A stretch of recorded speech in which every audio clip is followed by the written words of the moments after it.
ఒక వ్యక్తి బతికినంత కాలం ఎలా ఉన్నా అతను చనిపోయాడని తెలిస్తే మాత్రం పాపం అని అంటాం. అతని గురించి కాసేపైనా కాస్త గౌరవంగా మాట్లాడుకుంటాం. కుటుంబ సభ్యులు సైతం బతికినంత కాలం అతను ఎలా బతికినా కనీసం అంతిమ యాత్ర అయినా ఘనంగా చేయాలని భావిస్తూ ఉంటారు. కొందరైతే ప్రమాదంలో తమ వారు మృతి చెందితే చట్ట ప్రకారం మృతదేహానికి పోస్ట్ మార్టం చేయాల్సి ఉండగా డెడ్ బాడీ శరీర భాగాలు కట్ చేయడం ఇష్టం లేక పోస్ట్ మార్టం చేయడానికి అంగీకరించారు. కానీ కొందరు అధికారులకు వైద్యులకు మాత్రం ఇవేవి పట్టవు. మన సెంటిమెంట్లతో వారికి పని ఉండదు. అడుగడుగున నిర్లక్ష్యంగానే వ్యవహరిస్తూ బాధితుల మనోభావాలతో ఆడుకుంటారు. అందుకు నిదర్శనమే శ్రీకాకుళం జిల్లాలోని నరసన్నపేటలోని కమ్యూనిటీ హెల్త్ సెంటర్ పనితీరు. శ్రీకాకుళం జిల్లా లావేరు మండలం గుర్రాలపాలెం గ్రామస్తులు శ్రీముఖలింగం దైవ దర్శనానికి ఆటోలో వెళుతూ ఉండగా అచ్యుతాపురం వద్ద వారు ప్రయాణిస్తున్న ఆటోను బొలెరో వాహనం ఢీకొట్టింది. ఈ ప్రమాదంలో గట్టెమ అచ్చయ్యమ్మ, పద్మావతి మృతి చెందగా మరో 6గురికి గాయాలయ్యాయి.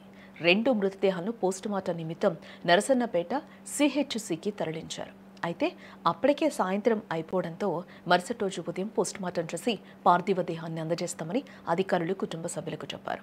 ఈ నేపథ్యంలో తన తల్లైన అచ్చయ్యమ్మను చూడటానికొచ్చిన ఆమె కుమారుడు తల్లి మృతదేహం మార్చురీలో చీకటి గదిలో ఉండడం చూసి చలించిపోయాడు. ఒకసారిగా ఆ పరిసర ప్రాంతాల్లో పందికొక్కులు తిరుగుతూ ఉండడంతో ఆవేదన వ్యక్తం చేశాడు. ఇంత దౌర్భాగ్యమైన పరిస్థితిలో మనం ఉన్నామా? నా తల్లిని చీకటి గదిలో పెట్టారు, పందికొక్కులు తిరుగుతున్నవి, హాస్పిటల్ చుట్టూ అపరిశుభ్రతంగా ఉంది అంటూ కన్నీరు పెట్టుకున్నాడు ఆ కొడుకు. తన తల్లిని భద్రం చేసుకోవడానికి ఫ్రీజర్ను సైతం తెచ్చానని, కానీ హాస్పిటల్ సిబ్బంది తాళాలు తెరవడం లేదని ఆవేదన వ్యక్తం చేస్తూ హాస్పిటల్ పరిసర ప్రాంతాలను చూపించి రోధించిన తీరు అందరినీ కలిచివేస్తోంది. ఈ నరసన్నపేట పరిధిలో ఉన్న ఇది మాతృం చూడండి, ఇది ఎలాగుంది. మా మదర్ గారు చనిపోతే చూడండి ఆ చీకటి గదిలో పడి చనిపోయారు. అప్పటికి మేము ఆ బాక్సులు తెచ్చుకున్నాం, 9,000 ఖర్చు పెట్టి. ఆ బాక్సులు తెచ్చుకున్నప్పుడు కూడా తాళాలు ఇవ్వలేదు, అక్కడ పడేశారు. మార్నింగ్కి ఆ బాడీ ఏమవుతాయి చూడండి. మీరు తదనంతరం రేపు అది తీసుకెళ్లి మీ మరి దాన ధర్మం చేయాలంటే అది స్మెల్ వచ్చి మేము ఎంత ఇబ్బందులు పడతాం. పందికొక్కులు వాటర్ చూడండి, ఒకసారి ఇందులో పడించారండి. మా అమ్మగారు కనీసం కరెంట్ కూడా లేదు, ఒక లైట్ సదుపాయం లేదు. చూడండి ఎలా ఉంది. ఇప్పుడు 9:30 అంత ప్రాంతం 9:30 అవుతుంది. చూడండి ఆ బాక్స్ అక్కడ ఉన్నాయి, కనీసం తాళాలు ఇచ్చి చూడండి. ఇలాంటి అన్యాయం జరిగితే చూడండి, నెక్స్ట్ ఇంకెవరికైనా సరే ఇలాంటి ఇబ్బందులు రాకూడదండి.